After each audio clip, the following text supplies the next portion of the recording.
Depuis avril 2015, l'OPAC 36 insère des clauses sociales dans ses marchés. Concrètement, les entreprises titulaires d'un marché closé s'engagent à réserver un nombre d'heures défini à la mise en œuvre d'une action d'insertion. Non, les clauses sociales dans les marchés de l'OPAC, ce n'est pas nouveau. Dans le cadre du premier PNRU, il y avait eu déjà des clauses sociales et ça avait été un véritable succès. Derrière le terme de bailleur social, il y a évidemment social, qu'on a un certain public qui aujourd'hui est en difficulté. Et c'est aussi notre mission de rapprocher nos locataires de l'emploi, et notamment nos locataires qui sont en recherche d'emploi. Donc aujourd'hui, avec le service achat de l'OPAC, et puis avec nos équipes, nous avons souhaité mettre des clauses sociales. On avait un petit peu peur des réactions des entreprises, et puis aujourd'hui on s'aperçoit que tout le monde joue au jeu. Pour chaque marché closé, Annick Siré, facilitatrice de Châteauroux Métropole, estime avec l'OPAC le volume d'heures consacré à l'insertion.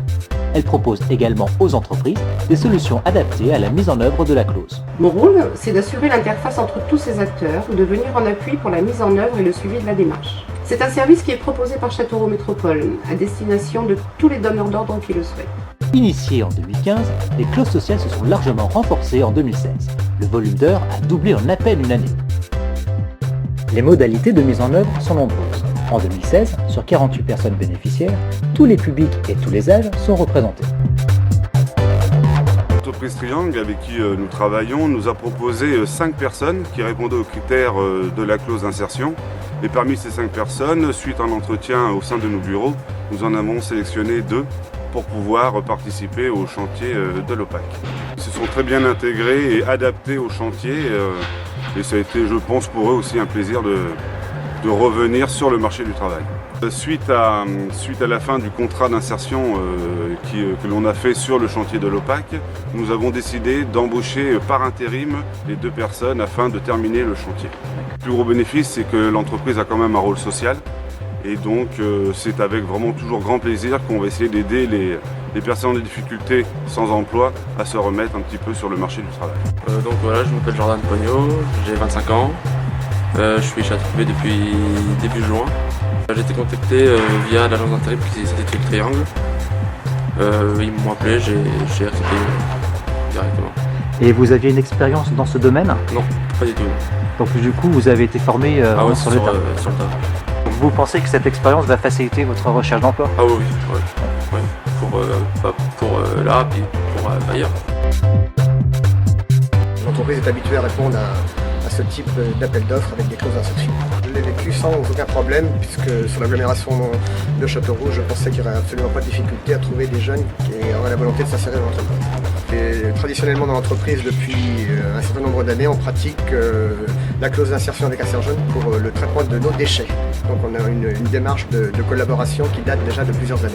Il faut être très très attentif parce que le public est quand même difficile et il faut être très présent et surtout quand même être là pour les encadrer comme il faut. Donc on part pas, on choisit pas de répondre à ce type de démarche pour en faire un bénéfice. On essaie de jouer le rôle social de l'entreprise qui ouvre ses portes aux jeunes pour pouvoir atteindre un métier et avoir une profession plus tard et pouvoir faire quelque chose de leur doigt. Mais le bénéfice, on est sûr qu'on n'aura pas le bénéfice immédiat. Ça nous a effectivement permis de développer notre activité et de consolider ce que l'on faisait jusque-là, oui, c'est certain. Moi, je ne vois que des intérêts et des bénéfices pour les salariés en insertion, c'est sûr. Et aussi pour les entreprises avec lesquelles on travaille dans le cadre de ces marchés, qui peuvent libérer leurs salariés sur des emplois ou des travaux spécifiques par rapport à leur corps de métier. Et c'est des tâches qui sont moins intéressantes ou moins en rapport avec le corps de métier, comme effectivement l'enlèvement des encombrants, nettoyage de chantier, des déchets, à des gens qui sont moins qualifiés. C'est pas du tout un frein, c'est quelque chose qu'on pratique depuis de nombreuses années et puis on est toujours favorable à aider, que ce soit dans l'apprentissage, que ce soit soit par l'insertion ou par des stagiaires, de pouvoir retransmettre, de pouvoir faire découvrir le métier d'électricien en particulier. L'apprenti, c'est quelqu'un qu'on a recruté et puis lui faire découvrir des chantiers qui sont plus dans le temps que des heures qui vont être contingentées avec 150 heures. Est-ce qu'au moment où on va le prendre, on va pouvoir lui faire découvrir vraiment ce qui est un chantier? Pas forcément. Alors pour recruter, nous on passe soit par le CFA du bâtiment, soit par le bouche à oreille, soit par des connaissances. Et puis là, on reçoit des jeunes, et puis on fait un entretien, et puis un petit test, et puis on essaye de choisir le meilleur.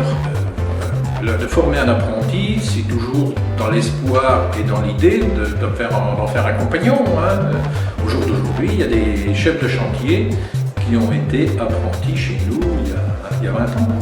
Là, je m'appelle Maximilien Enfant, je suis apprenti depuis, ça va faire un peu plus d'1 an. C'est la première fois que j'ai une expérience dans des chantiers de cette envergure. L'intégration s'est très bien passée. C'est vraiment un vrai plaisir de travailler dans cette société. Ça pourra me permettre justement, ça me permet d'évoluer et puis éventuellement après d'avoir plus d'opportunités pour un emploi. Avec le PNRU 2, effectivement, une démarche qui durera et qui va perdurer. Et surtout, c'est que depuis 2 ans, nous avons décidé au sein de l'OPAC d'intégrer systématiquement les clauses sociales dans l'ensemble de nos marchés.